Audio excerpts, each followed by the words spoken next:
The coalition has just made a big call. Attack Pauline Hanson. Attack Barnaby Joyce. Go for them, even silence them, to stop the terrible loss of coalition voters to Hanson's One Nation, because this really is a war for survival. 1 in 4 coalition voters at the May election now tell pollsters they back One Nation instead.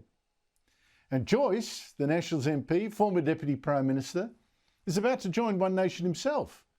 And last night Pauline Hanson even cooked him bizarrely a Wagyu steak in a sandwich maker.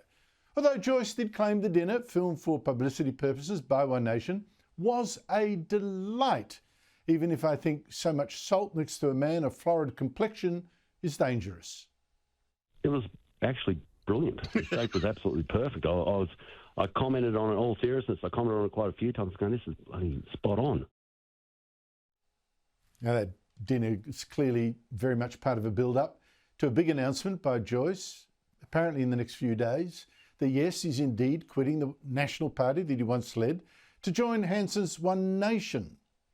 Eventually, he hopes to succeed the 71-year-old Hanson as leader. Now, Joyce today hinted that this announcement will be made about the end of the week. I just don't want much of a circus here. The circus is enough, and I'll get to the end of the week and we'll make a decision then. And with One Nation, Joyce would almost certainly win a Senate seat in the next election, which would give One Nation at least 5 Senate seats. There may even be more, potentially giving One Nation a key role in the Senate. A much bigger say, in fact, than the Nationals, who have just 4 Senate seats, and no job for Joyce.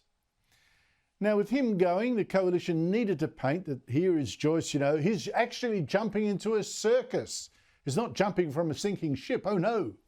So that is why the coalition today attacked both Joyce and Hanson using the excuse of Hanson's stunt yesterday, where she dressed in a burqa in the Senate to protest against not being allowed to even table a bill to ban the burqa in public spaces, which led to the apparent hypocrisy of Hanson's burqa being banned from the Senate, which didn't want to even talk about banning the burqa from public spaces. Opposition leader Susan Lee today damned Hanson's stunt, with faint damns admittedly.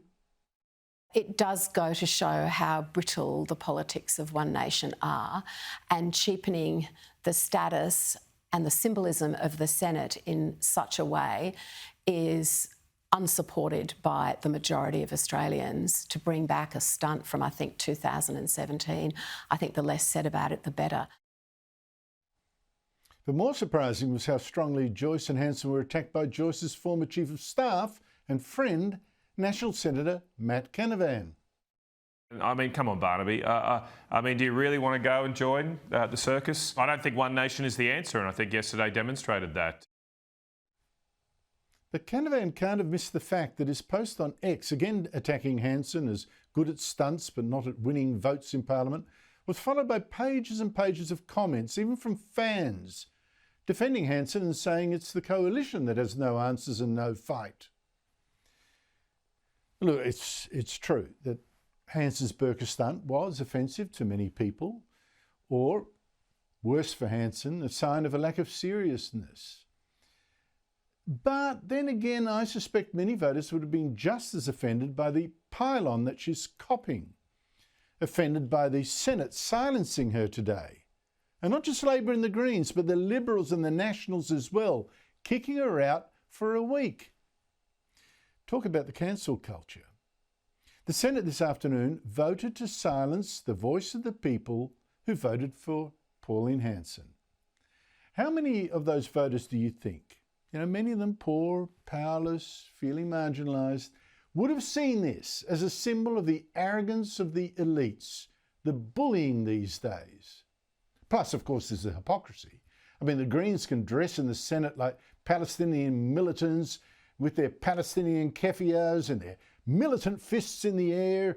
All no problem. But wear a burqa instead of a keffiyeh, well, that is outrage. And Hanson later called it out. To me, it's been hypocritical. And Hanson's defence of herself in the Senate before she was today cut short and thrown out was not completely unreasonable. And for a start, she nailed the lie that wearing the burqa was required by Islam and that opposing the burqa was therefore some kind of religious vilification. I must inform my fellow senators who've made it say it is a religious requirement. It's not. Wearing the burqa is not a religious requirement. The burqa is culturally worn by some people of Islamic faith, but it is not a religious requirement. It has been imposed on women that are forced to wear it by their male, whether husbands, brothers, fathers, whatever, that they're forced to wear it. I think it's so hypocritical to see that you're supposed to be defending women's rights, but you're not going out there and fighting for these women. Spoken like a feminist might have spoken a decade ago before identity politics really took off. But now we'll find out. Did Hanson just make a terrible mistake with a burqa stunt? Did she just destroy her big surge in the polls, 15% support or even more now, as commentators say? Or did she just give her supporters even more reason to send a loud stuff you to the political establishment, including the coalition?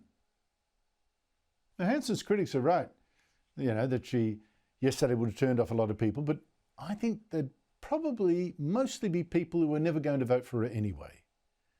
And it's true that Hanson showed yesterday why she could never be Prime Minister, but she doesn't need to be. Not to cripple the coalition. She just needs enough voters to give her One Nation party a big say over legislation in the next Senate. And with the help of Barnaby Joyce, she could very well get it.